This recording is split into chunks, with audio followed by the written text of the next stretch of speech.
Ya tenemos en línea a nuestro próximo invitado y lo presentamos de esta manera.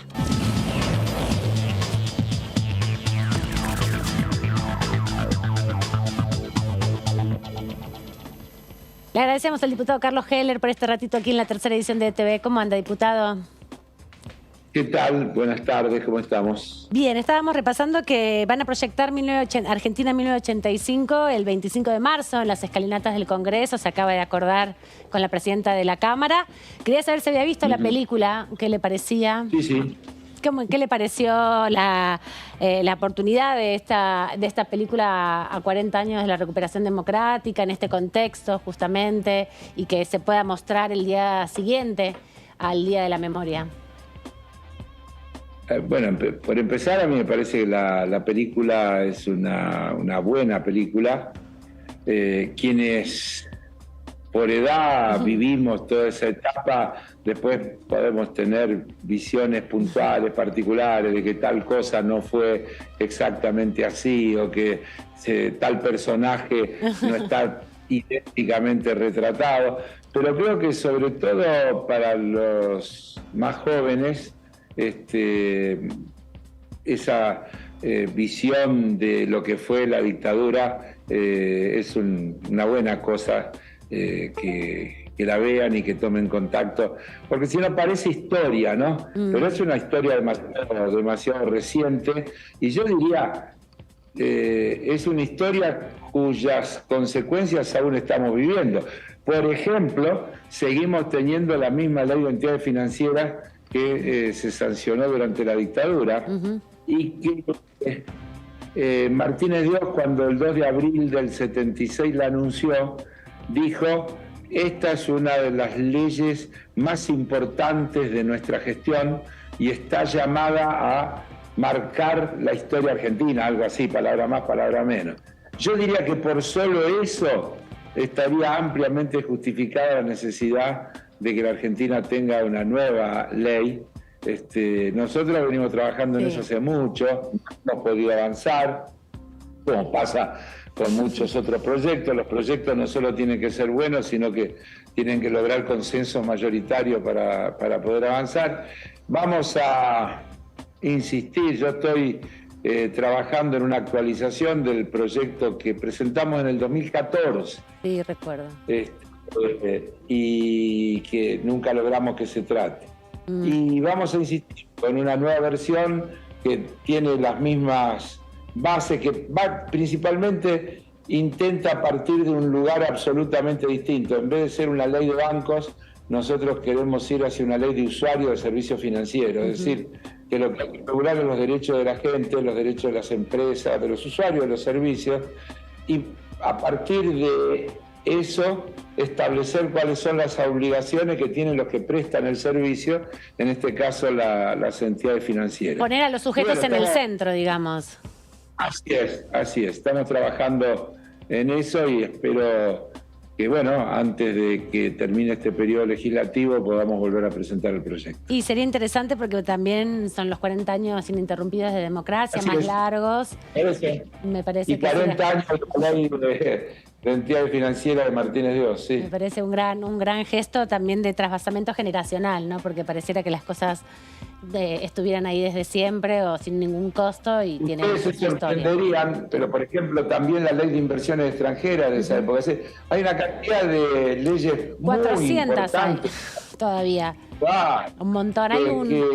Aprovecho de que las revisáramos todas, ¿no? Aprovecho y le recomiendo un sitio que se llama justamente Las Leyes de la Dictadura, que es un sitio web de colegas periodistas que vienen registrando todo ese proceso, tienen muy detallados cuáles son las leyes que todavía están vigentes. De hecho, la ley de adopción todavía es una ley que tiene determinados parámetros. Es que ellos vinieron a marcar una época.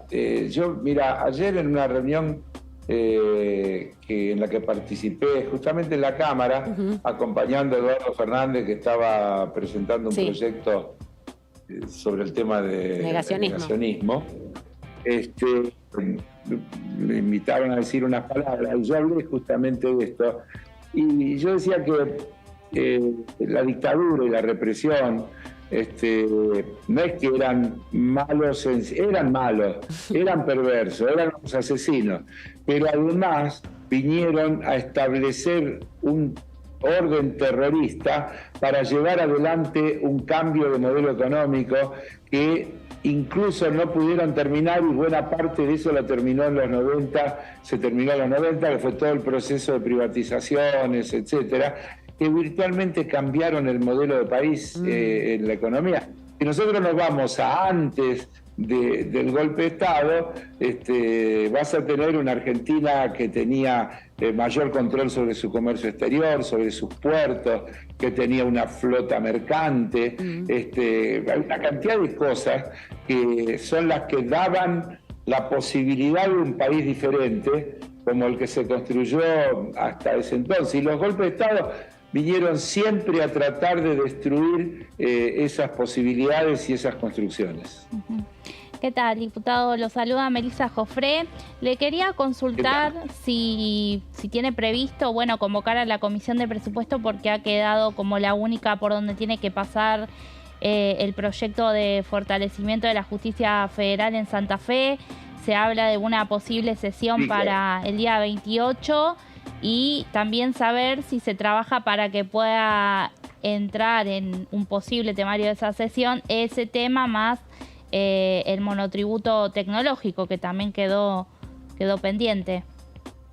A ver, vamos a separar la pregunta, vamos a abrirla en varias. El orden del día y los temas que pueden ir o no a una sesión es un tema de las autoridades de la Cámara y las autoridades de los bloques. Es decir, yo lo que sí le puedo decir es la otra parte. Efectivamente, no es que nosotros no podíamos tratar en la Comisión de Presupuesto el tema de la justicia federal hasta que no lo trataran las otras comisiones, cosa que sucedió la semana pasada.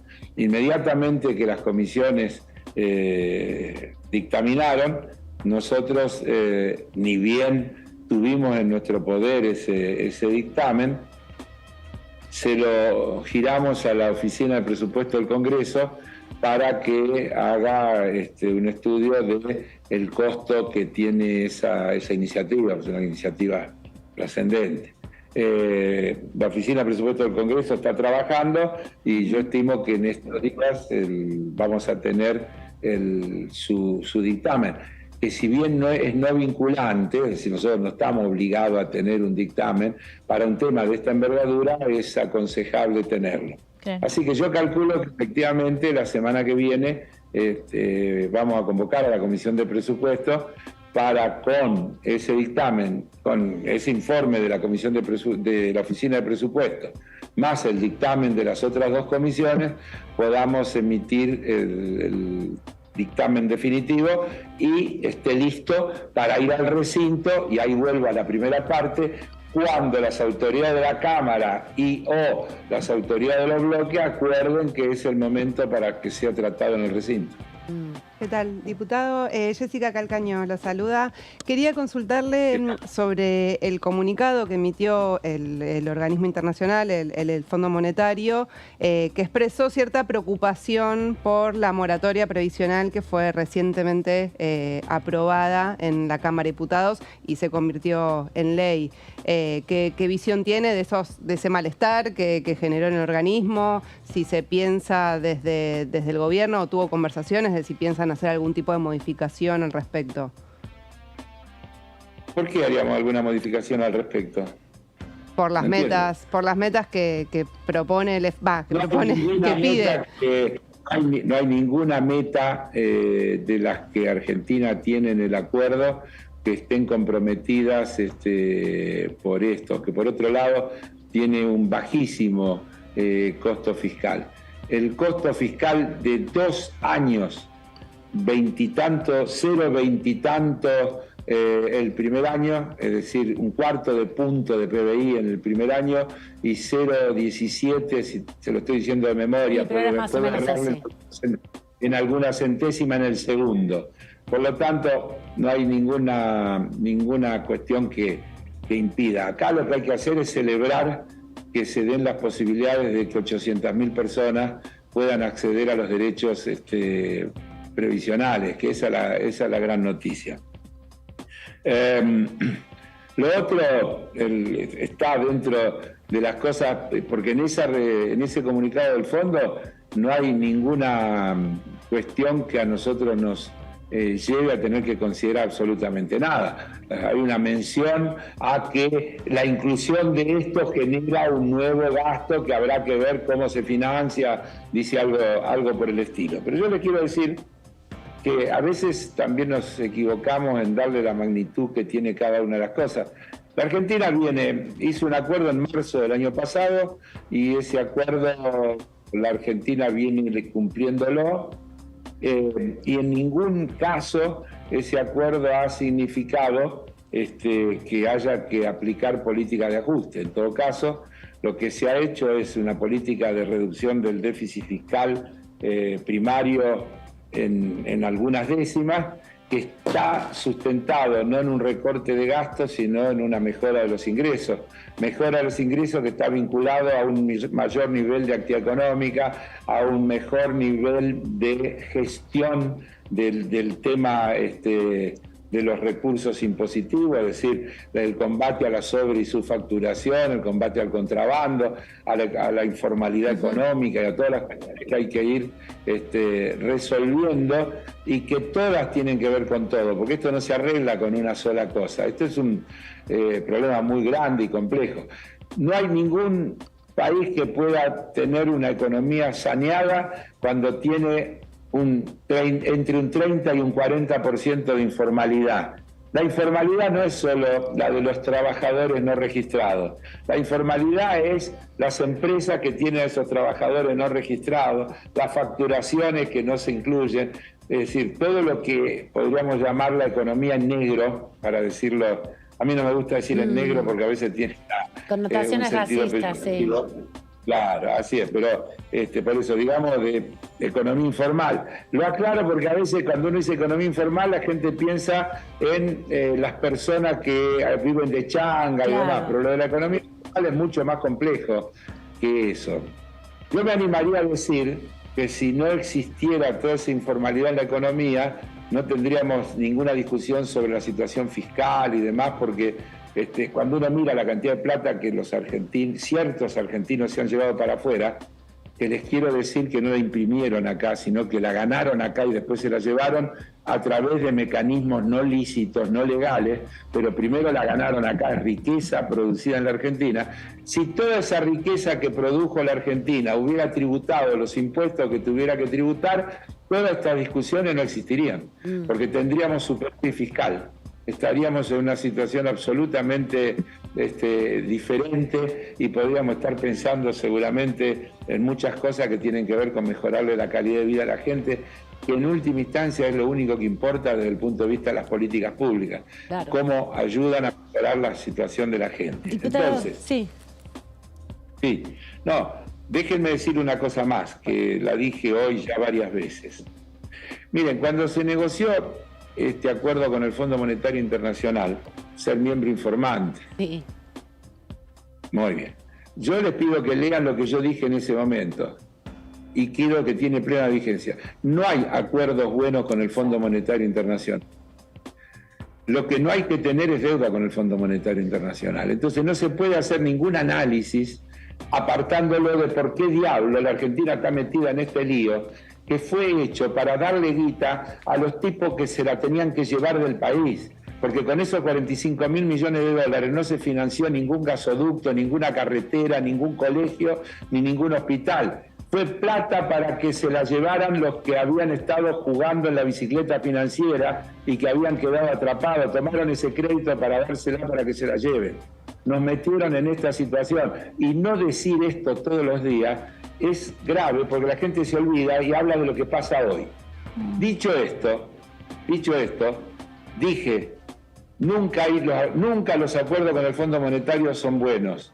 Se trata de lograr el acuerdo menos malo posible para los intereses de la Argentina. Creo que eso se logró. Ahora, también dijimos, y ahora les voy a leer una cosa, que esto iba a ser permanente respecto de la negociación, porque las cosas cambiaban. Mire, la Argentina en el acuerdo con el Fondo Monetario Internacional, logró poner esta cláusula. Dice: nuestro escenario base está sujeto a importantes incertidumbres, lo que implica que es posible que las políticas tengan que recalibrarse según corresponda.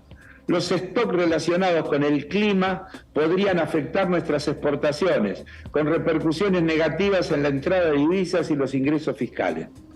Esa frase puesta en el acuerdo, me animo a decir que debe ser el único acuerdo a nivel global e histórico que se logró poner en un acuerdo de un país con el Fondo Monetario y que le da a la Argentina el derecho del replanteo de objetivos y metas en función de todos esos cambios que se producen. Y por eso, porque está escrito eso, la Argentina pudiera discutir que la crisis global, la guerra y demás, ameritaba que el compromiso de reservas que incluía el acuerdo con el fondo se modificara, cosa que se logró. Yo agregué, y voy a seguir diciéndolo, que también en el acuerdo que se firmó en marzo del año pasado, cuando se firmó ese acuerdo, la tasa de interés era 1,19. 1,19 anual. Y hoy esa tasa es 4,35, creo. ¿Por qué? Porque los bancos centrales de los países centrales subieron drásticamente la tasa, producto de todo lo que sabemos por lo que subieron la tasa. Pero las consecuencias las pagamos nosotros, que no somos responsables de eso, y por eso también tenemos que ir, en el marco de esta misma cláusula que les acabo de leer, a decir: queremos revisar lo que le cuesta este crédito a la Argentina, porque la tasa de interés es costo fiscal, y esos 3 puntos más que hoy tenemos de intereses son 1.500 millones de dólares por año. Y eso... Además de las sobretasas. Digo, y eso que está diciendo que es 3 puntos del déficit, impacta también de manera directa en la inflación, en definitiva, ¿o no?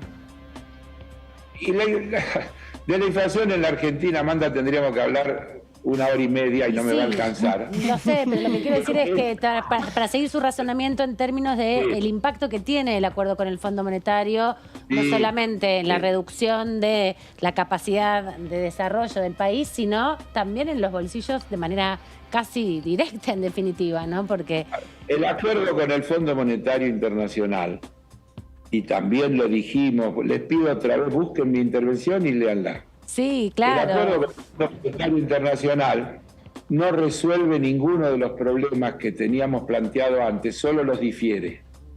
Claro. Es decir, los problemas estructurales que la Argentina tiene y los problemas de deuda eran lo que tenía. Acá se logró. También se refinanció los 100.000 millones de dólares que nos dejaron de deuda con los bonistas, que no hay que olvidarse nunca. Y también, ¿qué se hizo? Se logró, en ese caso, una rebaja de las tasas de interés y una reprogramación en el tiempo de cosas que vencían en el cortísimo plazo.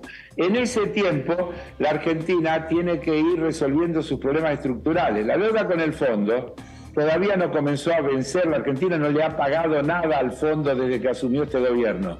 Lo que ha hecho es renegociar, sí le ha pagado un poquito de lo que venció antes del acuerdo que se firmó en marzo del año pasado, para no macanear y ser preciso. Desde entonces viene renovando todos esos vencimientos. El grueso de los vencimientos de ese crédito de los 45.000 estaba en el 22 y el 23.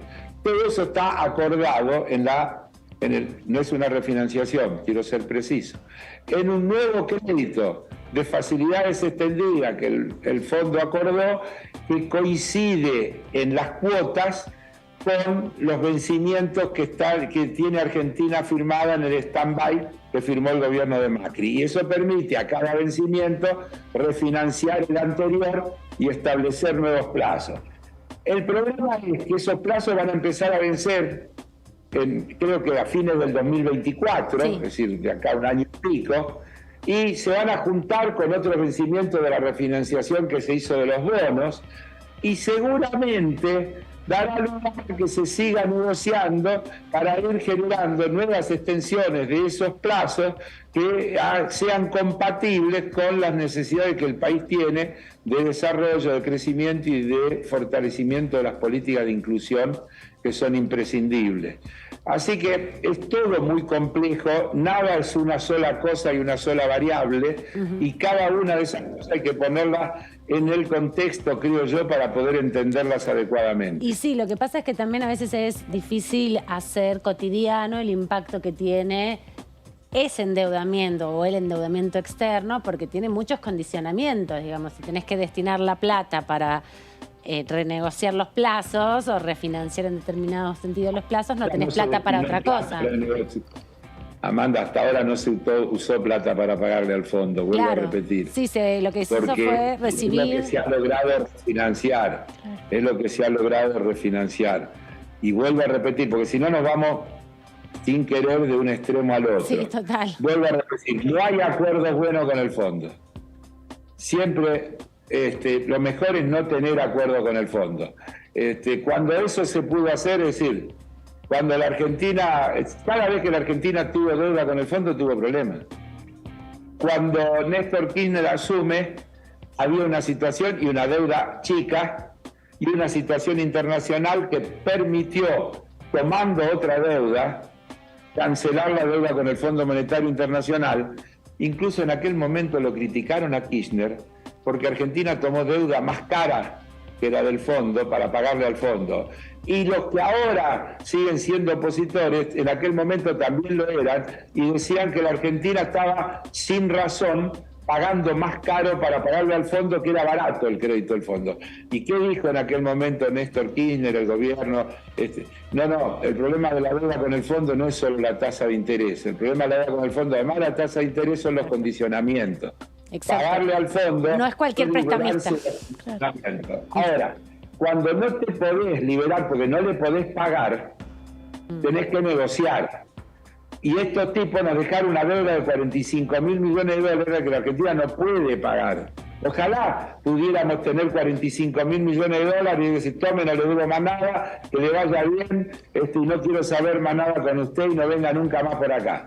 Pero no es así. Entonces estás en una encrucijada porque nos metieron, vuelvo, y no puedo olvidarme de decirlo 200 veces, nos metieron en esta encrucijada y creo que con un poco de perversidad, con la idea que si miran los archivos van a encontrar, que ellos dicen, y si ganábamos nosotros seguro que la íbamos a renegociar sin problema, perdemos, le dejamos esto para que queden bien atados de pie y mano y tengan muchas dificultades para poder salir adelante. Si a eso le agregás pandemia, guerra y ahora sequía, claro que estamos en problemas, claro que hay dificultades, pero tampoco, ninguna de esas cosas se pueden sacar del análisis, porque si no, son análisis incompletos y falsos. Y confusos también, porque es un tema complejo, como bien. Y confusos también. Como decía. Y confusos también. Antes de agradecerle, diputado, nos quedó pendiente una de las respuestas cuando separó las preguntas que le hizo Meli, que las diseccionó un poco, y nos quedaba pendiente qué expectativa tiene con la aprobación del monotributo tecnológico, porque se aprobó el dictamen. ¿Cree que puede ser una llavecita para destrabar un poco las negociaciones con la oposición? Vuelvo a repetir que yo soy muy cuidadoso de las cosas que digo y de las cosas que hago. La comisión dictaminó. ¿En qué momento va al recinto? Ustedes saben que está condicionado porque nosotros no tenemos mayorías propias para tratar nada. Cada cosa que queremos tratar requiere como mínimo un acuerdo previo para que se pueda tratar, porque si no, no empieza la sesión porque no hay quórum. Entonces, esas negociaciones, yo no participo de esas negociaciones y no quiero opinar porque no tengo participación y debo confiar en quienes del sector al que yo pertenezco la tienen, que son las autoridades del bloque y las autoridades de la Cámara.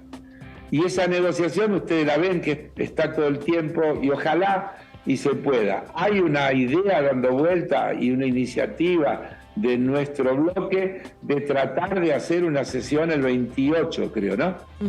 28 o el 29, no me acuerdo. 28 o 29.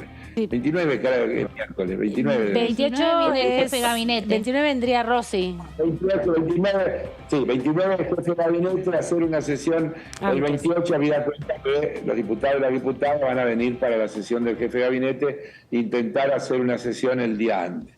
qué cosas se van a incluir en el temario de esa sesión. Yo no estoy participando de esas negociaciones, por lo tanto no soy la fuente adecuada para tratarlo. Está dictaminado y listo para ser tratado. Es un proyecto que tiende a, ya lo hablamos aquí en una oportunidad anterior, es para la gente que trabaja porque en realidad se llama tecnológico, pero en realidad es de servicio. A todos los que de una manera u otra tienen algún servicio con el exterior y cobran en moneda extranjera, tienen una posibilidad, si son pequeños, hasta $30.000 anuales o su equivalente en otras monedas, a poderlos ingresar de manera sin pasar por ninguna conversión ni por ninguna otra cosa, sino en la propia moneda y tenerlo. Acá no hay ninguna especulación porque ni siquiera forman parte de esos ingresos de la reserva del Banco Central. Son plata que si entra va a las cuentas de esas personas directamente. Es decir, es todo beneficio para los potenciales beneficiarios del contenido de esta ley. Ojalá y todos entiendan que hay cosas con las que no hay que hacer especulación, con lo que no hay que hacer y hay que pensar en la gente que está del otro lado. Como fue con el tema de la jubilación. No se puede, como es con el tema de las universidades, no se puede dejar pendiente de aprobación la creación de universidades diciendo, no, mientras haya juicio político no vamos a tratar esto. Está mal. No corresponde.